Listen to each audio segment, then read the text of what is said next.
पूरा बिहार दुखी है, पीड़ित है। बिहार के लोग मेहनती हैं, जहां भी जाते हैं अवसर ढूंढ निकालते हैं और अपने लिए रोजगार, हाल रोजगार खड़ा करने का प्रयास करते हैं। मानसिकता के लोग हैं जो पहले भी इस कुकृत्य में शामिल हुआ करते थे, वो बौखलाए हुए हैं। इस समय तरफ है जम्मू कश्मीर के अंदर, इसलिए कुछ विध्वंसक लोग इसको बर्दाश्त नहीं कर पा रहे हैं। विपक्ष जो है वो पक्ष पक्ष में बट चुका है। कांग्रेस अलग, राजद अलग और भाई तेज प्रताप अलग।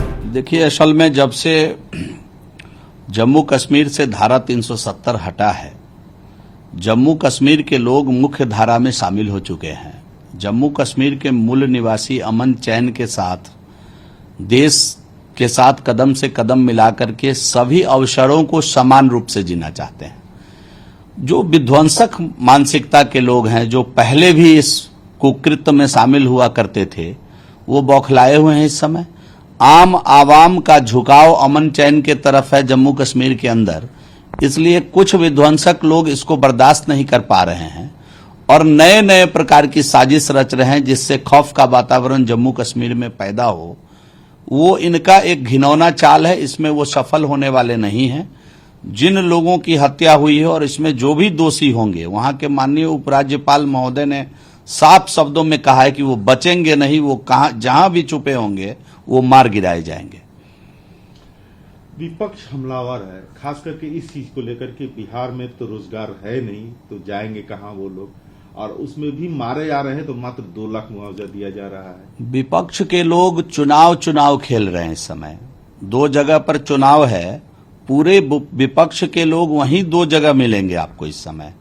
चूंकि विपक्ष जो है वो पक्ष पक्ष में बट चुका है। कांग्रेस अलग, राजद अलग और भाई तेज प्रताप अलग।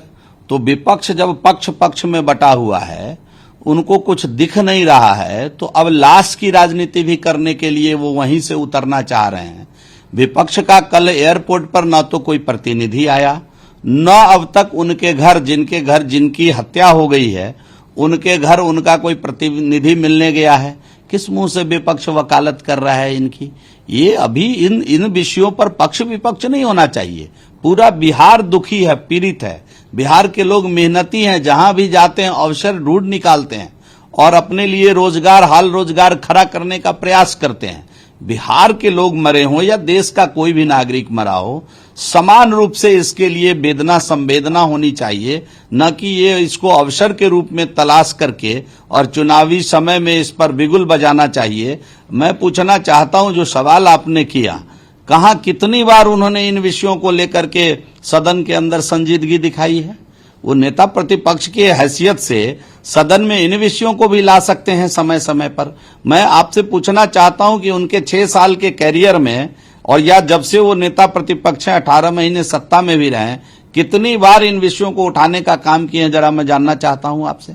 इसलिए इन विषयों में कोई उनकी रुचि नहीं है। वो राजनीति खेल रहे हैं, वो चुनाव इस समय खेल रहे हैं और इनसे बाहर उनकी कोई रुचि नहीं है। जीतन राम मांझी ने कहा है कि अगर बिहारियों को 15 दिन मौका मिले तो कश्मीर को सुधार देंगे, आतंकवादियों को ठिकाने लगा। तो सुधार ही तो रहे हैं वहां। बिहार कश्मीर को तो हम लोगों ने सुधार दिया। कश्मीर से धारा 370 अलग कर दी गई। बिहार के सपूत, बिहार के लाल ने भी अपनी शहादत कश्मीर के अंदर दिया है। एज फौजी भी अगर देखिए तो समय समय पर कश्मीर को ठीक करने के लिए शहादत देने का काम किया है। तो आज तो कश्मीर मुख्य धारा में शामिल हो गया। आपको जानकर आश्चर्य लगेगा कि कोविड-2 लहर के बाद बड़ी संख्या में कश्मीर को देश भर के पर्यटकों ने अपना डेस्टिनेशन बनाया है और बड़े पैमाने पर बरसों बरस के बाद इतनी बड़ी संख्या में टूरिस्ट का फुटफॉल कश्मीर के अंदर हुआ है। यही चीज तो नहीं पच रहा है विध्वंसक मानसिकता के लोग के, पाकिस्तान परस्त लोगों को यही बातें तो नहीं पच रही है वहां। जो खुद पाकिस्तान कटोरा लेकर के दुनिया के सामने आज अपनी सरकार को चलाने के लिए भीख मांग रहा है, वह कश्मीर के अंदर अशांति फैलाना चाहता है। यही बात तो नहीं पच रही है। वो कौन लोग हैं, जरा आप सोचिए कि गोलगप्पा बेचने वाले से किसकी दुश्मनी हो सकती है? जरा सोचिए वहां फुटपाथ पर दुकान चलाने वाले से किसकी दुश्मनी हो सकती है? अब ये कितने काहिल, किस प्रकार के कुकृत्य करने वाले लोग हैं, किसके इशारे पे ऐसा काम कर रहे हैं, ये तो सर्वविदित है।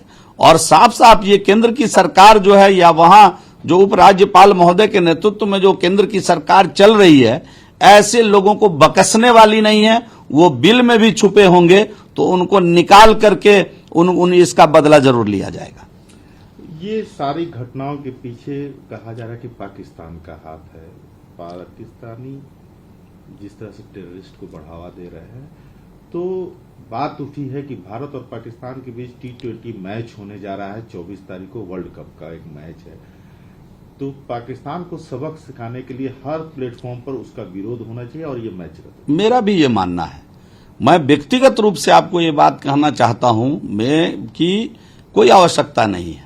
जहां हमारा दिल नहीं मिले, हम एक साथ रहने का, हम भारतवर्ष के लोगों ने देश की आजादी के बाद से अभी तक लगातार शांति का अपने तरफ से जो माहौल बनाने का प्रयास किया है, हमेशा सबको साथ लेकर चलने की वर्तमान सरकार तो कई बार प्रयास की। और अगर उनको इन चीजों में रुचि नहीं है तो उनके साथ क्रिकेट मैच के आयोजन का कोई औचित्य नहीं।